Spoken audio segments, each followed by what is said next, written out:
you're not about to stress me. My patient is breathing. I did what I could do. 3 copies on me. Okay. You can take me shopping with you. I would have For what? I would have a great time. Good morning, you guys. What's up? What's going on? I know that we still like a little bit dark, but it is going to lighten up in here in just a little bit. Well, technically it's already like light outside, but whatever. So I wanted to come on here and tell you about yesterday. So this is the week of like Memorial Day weekend. Like, so Memorial Day was Monday, and so we were off because we don't really work the holidays. So it's a 4-day week. So I'm not scheduled to work at the hospital at all this week, and I want to keep it that way. Today's Wednesday. We only got to make it 2 more days. So yesterday I ended up working at one of the surgery centers, and I was working with another surgeon that I hadn't worked with before, and I was a little bit nervous because like of the stories that I heard. Like, I heard he likes certain people because they do his anesthesia a certain way for his patients, and he could be a little like testy, a little impatient type of thing. That was what I heard. So I kind of walked in like a little bit nervous or whatever like that. Not really nervous, because at the end of the day, like, you're going to get my best. And then we're going to have to, we're going to adjust to, once I figure out what you like, we'll adjust from there. But you're not about to stress me. My patient is breathing. I did what I could do. Okay?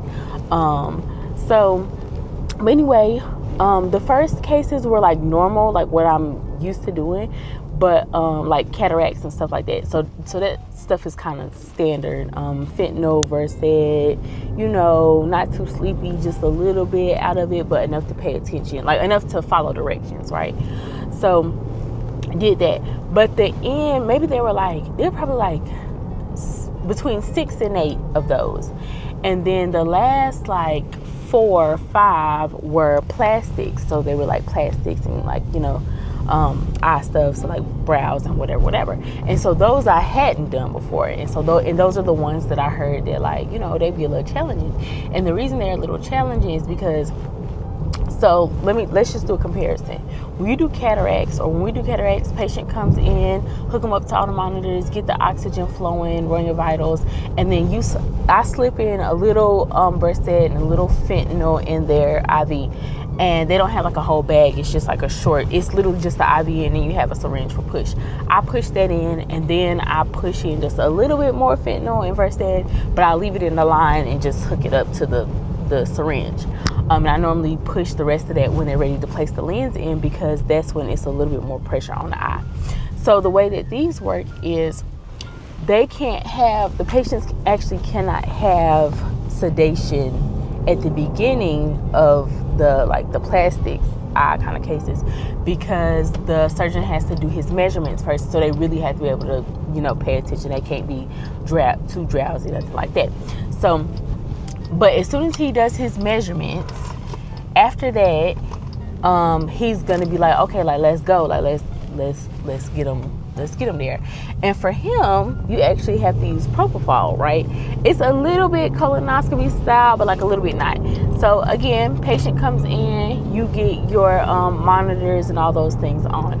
Only this time, like, how y'all have like the auxiliary O2, and then there's that, and that one only pushes oxygen. Well, there's another like ventilation outlet, and you can hook up the nasal cannula to that.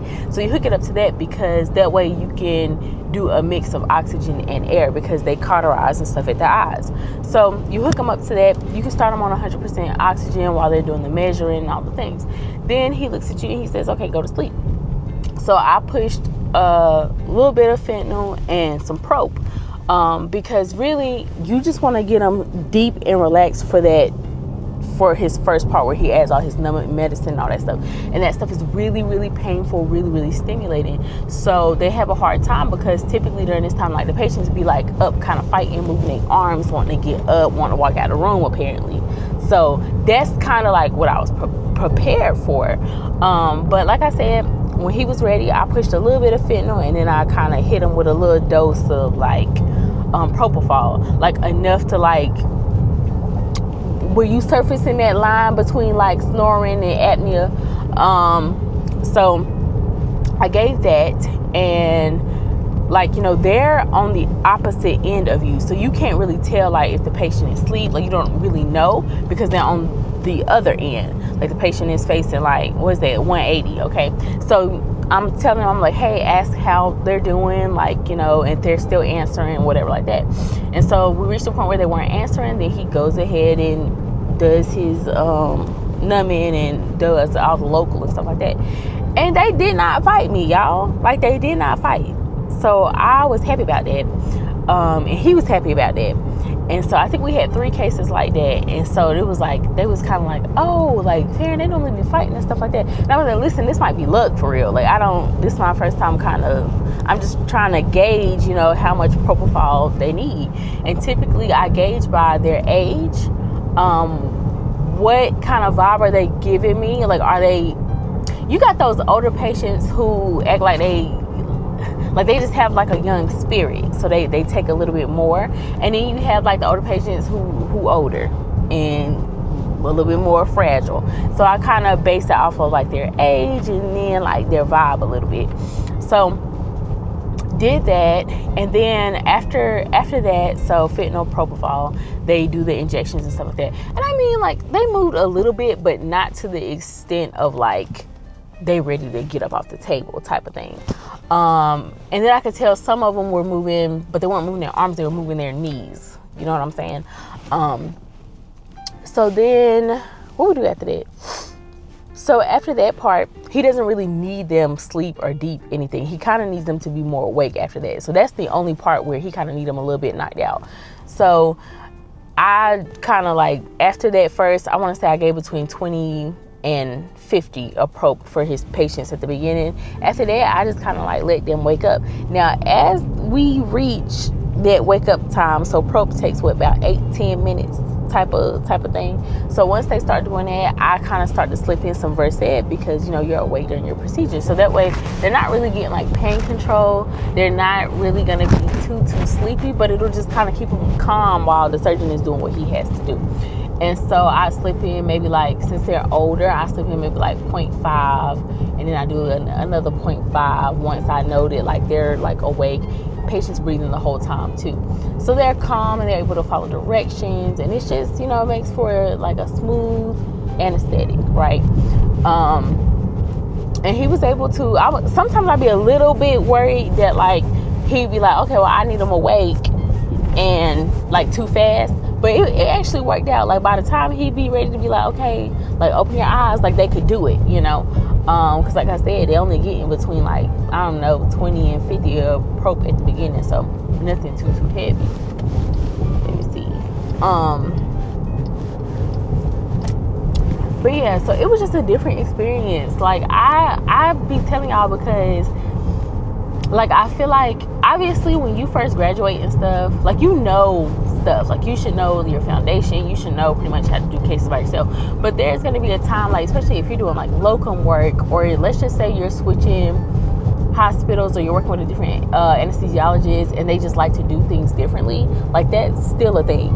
Like, it's still a thing. And I think I may get used to being here, but at the same time, it may take me longer than a year, just because like maybe I didn't run through the whole list of surgeons and what they like and stuff like that.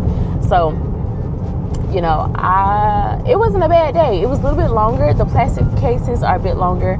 The cataracts, like where they just kind of throw the lens in, those typically take between 10-15 minutes. I know one surgeon, he be doing it in like 6 minutes. Like, by the time you ready, like, you don't even push all your drugs and he be done. Like, he be like, okay, I'm going to the next room, you know? But yeah, so it was, you know, a little thing. Like, to me, I'm like, okay, another tool under my belt. Like, okay, I know how to do something else, okay? And like I said too, like, just another example of how things kind of change depending on where you go. Like, you know, in San Antonio, when they do knees, it's really just like an adductor canal block and I don't know why I can't think of the block right now, because we do them all the time. But they typically get 2 blocks for like the knee replacements and like the knee stuff and whatever like that.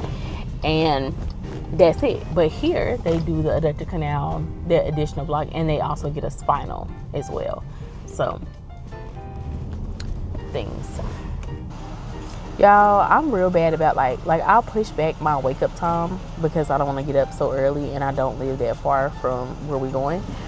But then like the extra stuff, like, oh, maybe I do a little extra makeup today. Thank you, man. Thank you. Like, oh, maybe I do a little extra makeup today, or let me stop and get something to eat type vibe. Like, I don't know why I do that, but I do it every time. Luckily, I do have a student today, and she is a second-year student. I really like her. She's really nice, and she will be working with us once she's all the way done. So I'm not so much worried about like the setup and all the things because they typically handle that. So yeah, so I mean the first case I think is at 7. It is 6:17, so I should have time to like eat in my car a little bit and at least about 6:30. You know what I'm saying? And then so today we have 2 surgeons today. One of them does like knees, shoulders types of things. The other one does hand stuff, which I like him. I really like the one to do the hand stuff. One because like they're fast, and I don't know, like he just cool. Like I like him. Not that the other one's not cool. Like he cool too, but I just like the other one a little bit better. But he doesn't start till 7:30, and so one surgeon starts at 7, the other one starts at 7:30, and so like the other AA will be here too, and so one of us will start the knee stuff and one of us will start the hand stuff. But we don't really, I mean, we could text each other the night before to be like, hey, which one you want to start or whatever like that, but we don't really be doing all that. And I'm the type that like I really don't even want to check the schedule for real until like I don't want to think about work. Like let work come when work is supposed to come. I don't want to think about it. But so it's really just like I show up at like a decent time, like enough for me to set up if I'm doing a 7 o'clock or if I'm doing the 7:30.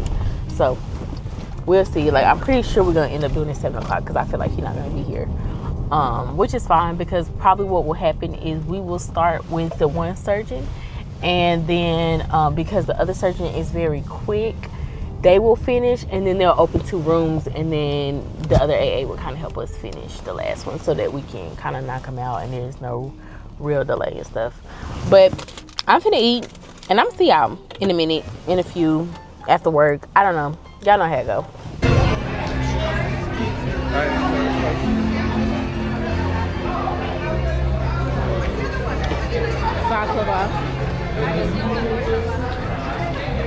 I don't think I've ever had baklava before. It's not like that, but it's got like a chocolate nutty kind of thing in it. They got hot dog. There go Dr. Karim. Hey. How's it going? Hey, I thought you were. See, I told you we was coming. I thought you said it wasn't going to be your thing or something. We came. Thanks for coming. Am I being recorded? Yeah. You want to say hey? Is it live or is it like... I mean, we can end it later. If you're in El Paso, come to the Greek Festival. We're here all weekend. See, they here all weekend.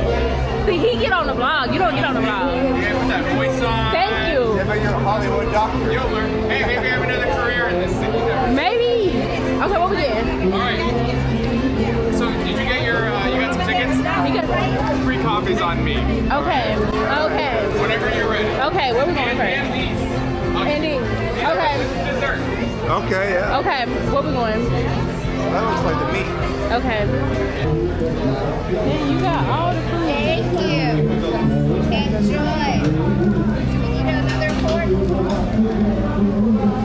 So You this do. is Hero Illuminator? Yeah. Yes. How many tickets did it take? How many tickets was this? 47. Huh? 47. 47 tickets. Nous sommes par la symptotique de Kevin. What you get? So it can be dancing in a number of ways, including sort of a belly dance kind of thing. Just wiggle whatever What's feels that? good. What's that cabbage thing? Some kind of wrap thing. It's like greens. What's on the outside?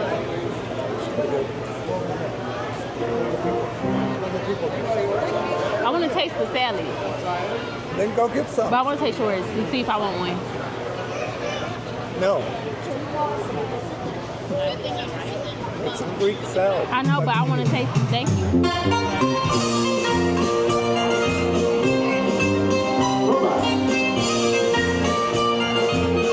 I can eat your food. I want to.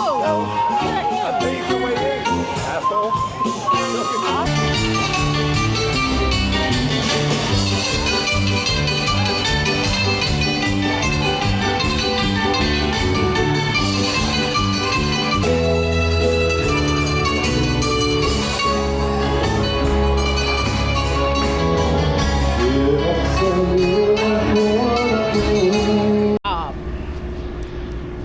My other job.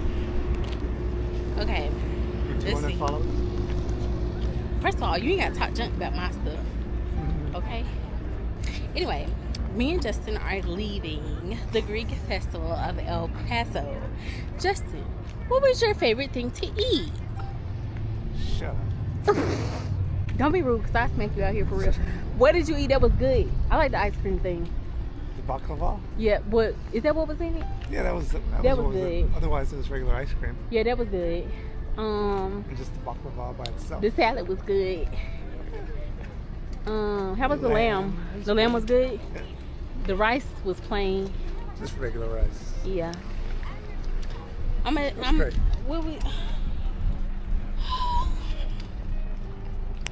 I had wine and Justin had like this spiked sweet tea or whatever like that. I don't know. I ain't tasted it.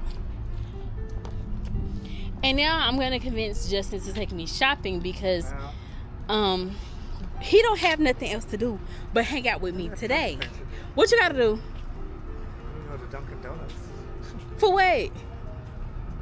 What you gonna get? Nothing. Exactly. So what we going to Dunkin' Donuts for? Use the bathroom. Is that Come how you on. use Porta potty. Well, come on. Are you going or we going home? Yes, we go home. He don't know what he want to do. The old people. It was a lot of old people in there. That's why I was like, I don't think you're going to find nobody in there to date. They was all old and married. We're very young. Real young. Like, go to jail young. Alright. You know what? I'm going to burn my skin. Yeah. God. Burn my back. I'm burning my back. Okay. Yeah. Okay, where we going? I don't know, home.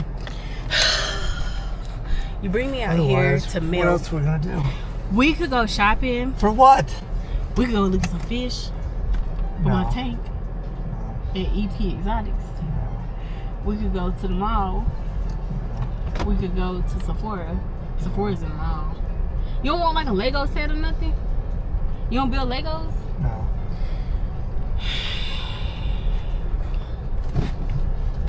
That's why you be in the house, because you don't want to do nothing. Watch some movies. That's it though. That's all you do is watch movies. Anyway, Oh, if I go shopping, I'll go by myself. where we going? Wait, I what? don't need you slowing me down. First of all, I make you look better, okay? I be I like, make me look I- better. Nobody looks better than me. I don't know about that. You can take me shopping with you. I would have For a great, what? I would have a great time. I might need stuff. No, I hate shopping with other people. It's slow. Because you be going in them old man stores. No, you just take forever. You never even went shopping with me before, so how you know? Everybody's slower than me. I want to see. Because I feel like you're lying. I feel like you just say that for real. It's really because you don't like people for real and you just want to be like yourself. Like, tell the truth. Yeah. That's what it is. Yeah. Unless I'm paying them. Not unless I'm paying them for real. Well, we left and Justin had no prospects out there.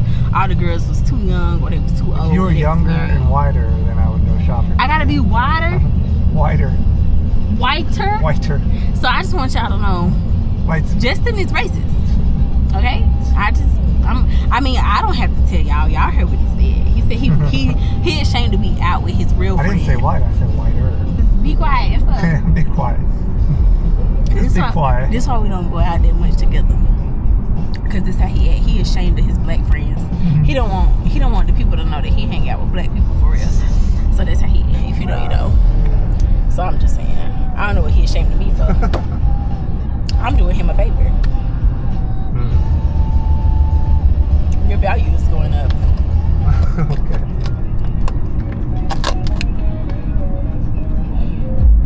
That's a black man singing this song. I'm finna come right back out here because I need to go to Sephora, which is crazy.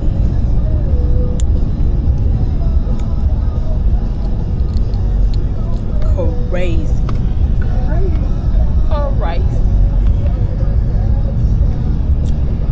Who is hot? Yeah. Well, that's not gonna be fun because when we was talking about going to Vegas, because we was talking about going to Vegas, and I was like, oh, let's do Vegas next year for my birthday. Like that'll be my 30th birthday. Like that'll be a good time. And well, now that I know he reserved, he was like, well, I'm probably going to bed. No, you're not. We in Vegas. What are you talking about? Ain't no going to bed. I know, you just get them drunk enough and do whatever. But yeah, that's what we're gonna have to you do. bring more people. Yeah, that's the plan. That we're gonna go to Vegas next year. It's August. I mean, you could go before it too, but I'm just saying that's what we're doing next year. That's how we're bringing in the big 3-0. 3-0. Yeah, I'd be 30. Not this year, but next year. 30 in Vegas. You know that sounds like a great time. I don't even know why you I thought you were already 30. No. I know I give that because I'm just so mature. But, we not 30 yet. We got time.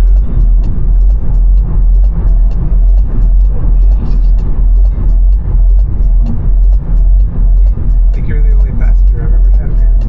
I feel honored. You should feel honored. Out of everybody, you picked me. You leveled up. You leveled up. I'm stuck with you. And you love it here. And I love it for you. You like El Paso? I don't feel like I get out enough to like it for real. Yeah, I think me too. Like, I think, like, people make it seem like it's a lot of stuff to do. So that makes me feel like I'm the problem. Because Yeah, I just go to work and go to